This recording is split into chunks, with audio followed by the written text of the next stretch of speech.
नमस्कार साथियों, कैसे हो आप सभी। नियर स्टडी पर आप सभी साथियों का बहुत बहुत स्वागत है।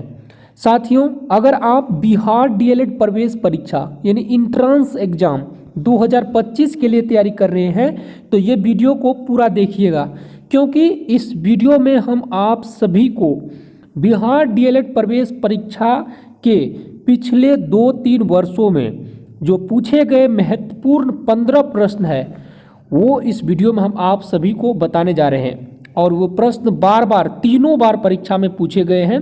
तो ये सभी के सभी प्रश्न साइंस से हैं, तो इसीलिए आप सभी इस प्रश्न को फटाफट रट लो। इस बार भी पूछे जाने की काफ़ी संभावनाएं हैं। तो चलिए वीडियो को शुरू करते हैं। वीडियो को शुरू से लेकर के अंत तक देखिएगा। सभी ओरिजिनल पेपर ही आप सभी के सामने हम खोल के बताएंगे। तो चलिए वीडियो को शुरू करते हैं। तो देखिए, ये बिहार डीएलएड एंट्रेंस एग्जाम 2024 में पूछे गए 16/4/2024 का फर्स्ट सिटिंग का प्रश्न है। तो चलिए, इसमें हम आप सभी को साइंस से जो टॉप और इम्पोर्टेंट प्रश्न है जो इस बार पूछे जा सकते हैं, एक एक करके पूरे हम जो है डिफिनेशन के साथ बताते हैं। इतना ही नहीं दोस्तों, हमारे पास 2022 में जितने भी शिफ्ट की परीक्षाएं हुए थे सभी शिफ्ट की जो प्रश्न पत्र है अवेलेबल है। तो हम आप सभी को एक एक करके सभी शिफ्ट का जो है उत्तर कुंजी पूरे हम विस्तार से बताएंगे। इसलिए आप इस चैनल को अभी सब्सक्राइब कर लीजिए और व्हाट्सएप ग्रुप का लिंक डिस्क्रिप्शन में है, तो वो सबसे महत्वपूर्ण है ज्वाइन करना। तो जा करके आप अभी ही ज्वाइन कर लीजिए और अपने सभी साथियों के साथ ये वीडियो को शेयर कीजिए। प्रीवियस ईयर का प्रश्न देखने से आपके अंदर न केवल तैयारी करने की जो लेवल है, प्रश्न की लेवल है, उसके बारे में पता चलता है, बल्कि आपको किस लेवल के प्रश्न पर ज़्यादा फोकस करना है ये भी जानकारी मिलती है। तो देखिए, यहाँ पर साइंस से स्टार्ट हो जाती है। तो यहाँ पर प्रश्न का लेवल देख लीजिए क्या कह रहा है। प्रश्न कह रहा है कि मत्स्य पालन के अंतर्गत वह शाखा जिसमें खुले समुद्र या समुद्र जल से भरे स्थानों पर सामुद्रिक जीवों का उत्पादन खाद्य व अन्य आवश्यकताओं के लिए किया जाता है, क्या कहलाता है। देखिए, खाद्य व अन्य क्या कह रहे हैं कि आवश्यकताओं के लिए किया जाता है तो क्या कहलाता है। यानी कह रहे हैं कि मत्स्य पालन के अंतर्गत वह कौन सी शाखा है जिसमें समुद्र या समुद्र के जल से भरे स्थानों पर, समुद्र या समुद्र के जल से भरे स्थानों पर पूछ रहे यहाँ पर सामुद्रिक जीवों का उत्पादन खाद्य व अन्य आवश्यकताओं के लिए किया जाता है, तो क्या कहलाता है। वो पीसी कल्चर कहलाता है। पीसी कल्चर में आप देखेंगे कि समुद्री जल या फिर झीलों में जो समुद्र के जीव जंतु होते हैं, या फिर आप देख सकते हैं कि उसके लिए जो पालने की व्यवस्था होती है या फिर खाद्य व अन्य आवश्यकताओं को पूरी करने के लिए जो व्यवस्था होती है, तो उसे हम लोग पीसी कल्चर कहते हैं। क्या कहते हैं? पीसी कल्चर कहते हैं। चलिए, इस लेवल की प्रश्न आते हैं। अब देखिए अगला प्रश्न आपके लिए क्या कह रहे हैं। अगला प्रश्न यहाँ पर देख लीजिए। प्रश्न का जो लेवल है काफ़ी समझिए कि बेसिक लेवल का प्रश्न पूछा गया है। उपयुक्त अभिक्रिया किसका उदाहरण है। सबसे पहले देख लीजिए, ये 10th लेवल का प्रश्न है। यहाँ पर देखिए Fe2 और O3 के साथ जो है एल्युमिनियम का अभिक्रिया कराया जाता है, ठोस एल्युमिनियम का अभिक्रिया कराया जाता है। तो ये क्या करता है कि एल्युमिनियम और यहाँ पर देखिए गैस के साथ O3 का संयोजन हुआ है और ये 2Fe का अलग हुआ है, यानी डिस्प्लेसमेंट हुआ है। तो 2Fe इसे हम लोग कहते हैं डिस्प्लेसमेंट रिएक्शन। एक होता है डबल डिस्प्लेसमेंट और एक होता है डिस्प्लेसमेंट रिएक्शन। यानी एक होता है विस्थापन अभिक्रिया, दूसरा होता है द्विविस्थापन अभिक्रिया। द्विविस्थापन अभिक्रिया का मतलब होता है यहाँ पर कि दो अलग अलग पदार्थों का निर्माण होना, यानी दोनों एक दूसरा को विस्थापन करता है, डिस्प्लेस करता है। तो यहाँ पर क्या कर रहा है कि एक दूसरा को डिस्प्लेसमेंट कर दिया है। सिर्फ एल्युमिनियम गैस के साथ जो है O3 का संयोजन हुआ है और 2Fe हट गया है यहाँ पर। तो ये हुआ डिस्प्लेसमेंट रिएक्शन। ठीक है, तो इस तरह के लेवल को आपको जो है सबसे पहले केमिस्ट्री में जो है 10th क्लास के केमिस्ट्री में रासायनिक अभिक्रिया को भी देखना है, वहाँ से भी प्रश्न आपके साइंस में पूछे जाएंगे। तो ये हो गया आपका डिस्प्लेसमेंट रिएक्शन यानी विस्थापन अभिक्रिया हुआ। चलिए अगला प्रश्न को देख लेते हैं। अब यहाँ पर देखिए प्रश्न है कि निम्नलिखित में से कौन नीले लिटमस पत्र को लाल कर देता है। तो आप सभी को पता ही होगा कि नीला लिटमस पत्र को कौन लाल करता है, तो जो अम्लीय होगा। तो यहाँ पर देखिए CH3OH, तो ये हो गया आपका मेथेनॉल CH3OH, और ये हो गया आपका CH3COOH। तो मेथेनॉल भी तो अम्लीय ही है, CH3COOH। तो ये हो गया आपका फॉर्मिक, और ये हो गया एसिटिक, और ये हो गया HCOOH। तो ये हो गया आपका फॉर्मिक। तो ये सब के सब क्या है, अम्लीय है। इसका मतलब यहाँ पर चौथा विकल्प है कि एक से ज़्यादा विकल्प सही है। तो आपको ध्यान रखना है कि एग्जाम के अभी से ही आपको ये फॉर्मूला भी याद कर लेना है। जैसे ये मेथेनॉल का है, ये एसिटिक का है, और ये क्या है, फॉर्मिक का है। तो ये सब ऐसे याद करना है, CH3OH। तो ऐसे में भी अब आपको इस तरह के बॉन्ड भी पूछता है कि कौन सही है। जैसे C है CH3, C कितना है, 1 है, और H कितना है, 3 है। तो ऐसे करके भी आपको पूछेगा कौन सही है, H और ये 3 और क्या है OH। तो ये बोलेगा कि आपको जो है O कितना है, 1 है। तो इसके बाद जो है ये ऐसे करके, तो आपको ऐसे भी प्रश्न पूछ सकते हैं कि कौन सही बॉन्ड बना रहा है। तो इस टाइप के भी प्रश्न आपके एग्जाम में आते हैं। तो इस चीज़ को भी आपको पूरे कॉन्सेप्ट से याद कर लेना है, कौन अम्लीय है कौन क्षारीय है। देखिए नीला लिटमस पत्र को अम्ल लाल करता है, और लाल लिटमस पत्र को नीला कौन करता है, क्षार करता है। तो इस टाइप के प्रश्न को भी याद कर लेना। चलिए अगला प्रश्न। दोस्तों अगर आप बिहार डीएलएड प्रवेश परीक्षा 2025 को लेकर तैयारी कर रहे हैं और अपनी बेहतरीन सफलता हेतु एक अच्छे स्टडी गाइड की तलाश में है जो कि आपके नवीनतम पाठ्यक्रम पर आधारित हो, तो आज हम आप सभी को बहुत ही बेस्ट पब्लिकेशन के स्टडी गाइड के बारे में बताने जा रहे हैं। दोस्तों इस स्टडी गाइड को चाकचू प्रकाशन के द्वारा तैयार किया गया है।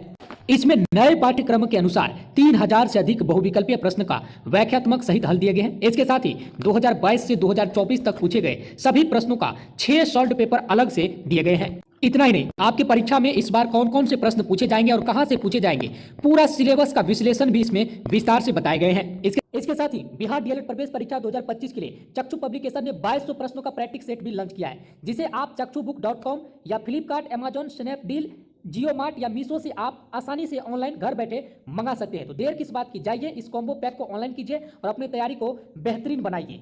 प्रश्न देख लेते हैं। देखिए रसोई में जब गैस कोई भोजन गर्म होता है तो उसका गंध जो है कह रहे हैं कि किस प्रक्रिया के कारण बाहर आता है। तो आप समझते हैं कि तो ये यहाँ पर ऑप्शन है वाष्पीकरण। वाष्पीकरण नहीं होता है, ये ऊर्ध्वापातन भी अलग प्रक्रिया है, क्वथन भी अलग प्रक्रिया, विसरण गैसों की जो रिसाव का पता चलता है, कोई गैस बाहर आता है या फिर, तो इसका पता हम लोग को विसरण द्वारा पता चलता है, डिफ्यूजन द्वारा पता चलता है। इसका सही आंसर डिफ्यूजन होगा। तो अधिकतर जो प्रश्न है आपको केमिस्ट्री से रहेंगे और बायोलॉजी से रहेंगे, फिजिक्स से भी प्रश्न आते हैं। देखिए ये प्रश्न कह रहे हैं कि प्लाज्मा झिल्ली किससे बनी होती है। तो आपको पता ही होगा कि प्रोटीन, फॉस्फोलिपिड और कार्बोहाइड्रेट से बना होता है। तो चलिए विकल्प देख लेते हैं। तो प्लाज्मा याद रखना है कि प्रोटीन, कार्बोहाइड्रेट और फॉस्फोलिपिड्स का बना होता है। ऑप्शन नंबर 3 आपका करेक्ट हो गया, यानी आपका ऑप्शन नंबर 3 सही है। चलिए अगला प्रश्न को देख लेते हैं। अब देखिए जिन कोशिकाओं में गुणसूत्र के 2 से अधिक पूर्ण सेट होते हैं क्या कहलाते हैं, यानी 2 से अधिक गुणसूत्र की संख्या होती है। अब देखिए अनुगणित, अगुणित कहते हैं, अगुणित कहते हैं, ये भी गलत है। दुगुणित कहते हैं, ये भी गलत है। ठीक है, बहुगुणित होगा, ये ऑप्शन नंबर 3 इसका सही होगा। तो इस टाइप के भी प्रश्न आते हैं। और आप लोग जो प्रश्न को याद करते हैं तो आप लोग लॉजिकली प्रश्न को पढ़िए, हर चीज लॉजिक को ही देखकर प्रश्न पूछे जाते हैं। देखिए जैव विधृत कचरे का किस प्रकार द्वारा खाद में परिवर्तित किया जाता है। तो जो कचरा जैव विधृत होते हैं यानी बिखरे हुए रहते हैं कहीं भी, तो उसको किस प्रक्रिया द्वारा खाद में परिवर्तित किया जाता है। तो चलिए ऑप्शन को देख लेते हैं। उसके लिए उसको खाद बनाया जाता है, कंपोस्टिंग किया जाता है, कंपोस्टिंग करके जो ही उसको क्या करता है कि फिर जो है जैव खाद में प्रयोग करके उसको जो है खत्म किया जाता है। तो ऑप्शन नंबर ए आपका सही होगा। ए टू जेड प्रश्न जो है ना 10th क्लास का ही है। ए टू जेड प्रश्न देखिए, कह रहा है कि अमीबा में भोजन का पाचन किसके द्वारा होता है? तो आप सभी को पता ही होगा कि ये रितिका द्वारा होता है। जो बीच में छिद्र होता है, अमीबा आप लोग पढ़े होंगे 10th क्लास में, जो बीच में छिद्र होता है इसी से ये भोजन ग्रहण करता है, इसी में इसका पाचन होता है। एक कोशिकीय जीव है अमीबा। तो खाद्य रितिका यानी खाने की जो जहाँ पर भोजन ये ग्रहण करता है वहीं इसका पाचन होता है, एक कोशिकीय जीव है। तो खाद्य रितिका कितना इजी प्रश्न आया है। चलिए अगला प्रश्न देख लेते हैं। चलिए दोस्तों अगला प्रश्न है, मानव में कायिक गुणसूत्र जिसको हम लोग ऑटोसोम कहते हैं, इसकी संख्या कितनी होती है? आप ऑटोसोम की संख्या कितनी होती है? कायिक गुणसूत्र की संख्या 44 होता है, यानी 22 जोड़ा गुणसूत्र होता है मानव में। तो चलिए विकल्प देख लेते हैं। ऑप्शन नंबर ये ऑटो गुणसूत्र की संख्या पूछ रहा है। देखिए कंफ्यूज हो जाता है कितना लोग जो है 46 सही आंसर, लेकिन ये इसका करेक्ट आंसर क्या है? 44 है, ऑप्शन नंबर बी। चलिए अगला प्रश्न देख लेते हैं। अब देखिए अगला प्रश्न है, जब किसी वस्तु को हवा में ऊपर की ओर फेंका जाता है तो वह वस्तु द्वारा तय पथ क्या होता है? जब किसी वस्तु को हवा में फेंका जाता है, ऊपर की ओर फेंका जाता है, तो वो वस्तु कैसे गिरता है? ये वस्तु मुड़ के ही गिरता है। किसी वस्तु को हवा में ऊपर फेंका जाता है तो क्या होता है? मुड़ के ही फेंकता है। यानी ऐसा नहीं है कि गोलाकार गिरेगा, या तो ये रेखीय नहीं गिरेगा, नहीं गिरा गोलाकार गिरेगा, नहीं वृत्तीय गिरेगा, परलय के आकार की ओर, यानी जिस आकार में उसको फेंका जाएगा जहाँ से उसका जो है उस पर जो बल का खत्म होगा उसी आकार में ये गिर रहता है, परलय के आकार में। ऊपर से कैसे ऐसे गिरता है। चलिए अगला प्रश्न देख लेते हैं। अब देखिए शक्ति का एसआई मात्रक क्या होता है? शक्ति का एसआई मात्रक वाट होता है। दोस्तों मेरे जितने पीडीएफ दिया था साइंस का ए टू जेड पीडीएफ से ही प्रश्न है।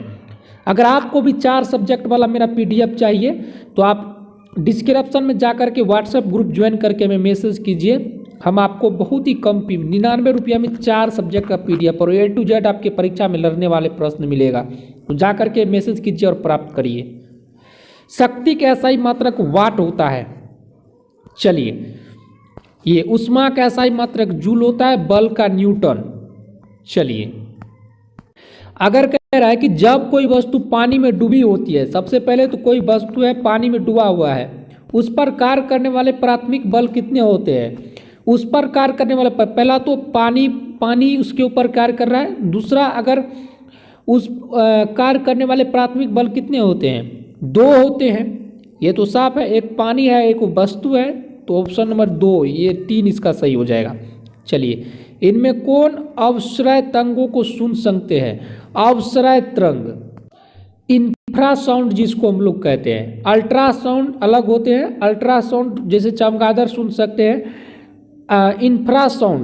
इंफ्रासाउंड की जो पता है ये जो है ये कौन लगा सकते हैं? गेंडा लगा सकते हैं, सुअर लगा सकते हैं। तो ये सब क्या होता है? इंफ्रासाउंड का जो है ये कौन लगा सकते हैं? गेंडा सुन सकते हैं इंफ्रासाउंड। अब देखिए इनमें कौन सा भारत का बायोस्फीयर रिजर्व है? अब देखिए ये अब जो है जो भी हम आपको 20 प्रश्न अभी साइंस का आपको बता चुके हैं, अब जो है ये सोशल साइंस का शुरू हो गया है। तो नीलगिरी है। तो दोस्तों अभी तो यहाँ पर चल ही रहा है, हमको लगा कि सोशल साइंस आ गया है। तो बायोस्फीयर रिजर्व कौन है? तो नीलगिरी है। चलिए अगला प्रश्न को देख लेते हैं। अगला प्रश्न है, मानव अस्तित्व को बनाए रखने के लिए महत्वपूर्ण हवा कौन सा है? आपको पता है कि मानव के अस्तित्व को बनाए रखने के लिए सबसे महत्वपूर्ण हवा कौन है? ऑक्सीजन है। ठीक है, तो ऑक्सीजन है, तो यहाँ पर ऑक्सीजन सही ऑप्शन होगा। ठीक है, अब चलिए अगला प्रश्न देखते हैं। इनमें अभ्यास में से पर्यावरण की गुणवत्ता में उल्लेखनीय सुधार किया जा सकता है। कह रहे हैं कि इनमें के अभ्यास से पर्यावरण की गुणवत्ता में उल्लेखनीय सुधार किया जा सकता है। प्राकृतिक संसाधनों का अति प्रयोग गलत, कटाव वनों की कटाई नहीं। सबसे पहले जो है हम लोग जो है संरक्षण के अभ्यास से पर्यावरण की गुणवत्ता में उल्लेखनीय सुधार कर सकते हैं। ठीक है, अब कह रहा है कि डैश के गुरुत्वाकर्षण खिंचाव कारण उच्च ज्वार के दौरे समुद्र का पानी ऊपर उठता है। उच्च ज्वार के दौरान समुद्र का पानी ऊपर उठता है किसके खिंचाव के कारण कह रहा है, तो यहाँ पर चंद्रमा के खिंचाव के कारण, ऑप्शन नंबर 4 हो जाएगा। देखिए अगला प्रश्न है, सरल सेल में धन ध्रुव का कार्य कौन करता है। सरल सेल में धन ध्रुव का कार्य कौन करता है, तो यहाँ पर सरल सेल, तो इसमें कौन करता है, कॉपर करता है। देखिए टंगस्टन कितने डिग्री तापों पर पिघलता है। टंगस्टन का प्रतिरोध क्षमता बहुत ही अधिक होता है। ये जो है, जो हम बल्ब में फिलामेंट का प्रयोग करते हैं ऐसे करके लगा हुआ रहता है, ये है टंगस्टन। तो ये जो है ये जल्दी पिघलता नहीं है। इसको पिघलाने के लिए उच्च टेम्परेचर चाहिए, 3432 डिग्री सेल्सियस से अधिक रहेगा तभी ये पिघल सकता है। तो ऑप्शन नंबर 3432 डिग्री ए हो जाएगा सही। चलिए अगला प्रश्न देख लेते हैं, इनमें किस माध्यम में प्रकाश की चाल अधिक है। हवा में, जल में, शीशा में, हीरा में, किस में, तो सबसे अधिक प्रकाश की चाल हवा में होती है। चलिए अगला प्रश्न है, बोस्टन टी पार्टी की घटना कब हुई थी, तो 1400 कुछ ईस्वी में हुआ था, 1773 में हुआ था। ये ऑप्शन नंबर ए सही हो जाएंगे। चलिए अब ऑप्शन शुरू हो गया, संथाल विद्रोह का नेता कौन था, सिद्धू था। ऑप्शन नंबर ए सही हो गया। तो इस तरह से अगर आप लोग हर दिन हमारे पास और भी सब्जेक्ट, जैसे और भी सब्जेक्ट का जो है 2022, 2023 और 2024 में पूछे गए प्रश्न का सेट अवेलेबल है। अगर आप इसी तरह से रोज़ देखना चाहते हैं और PDF प्राप्त करना चाहते हैं, चैनल को सब्सक्राइब कीजिए, वीडियो को लाइक और अपने दोस्तों को ज़्यादा से ज़्यादा शेयर कीजिए। मिलेंगे जल्दी अगले वीडियो लेकर। धन्यवाद।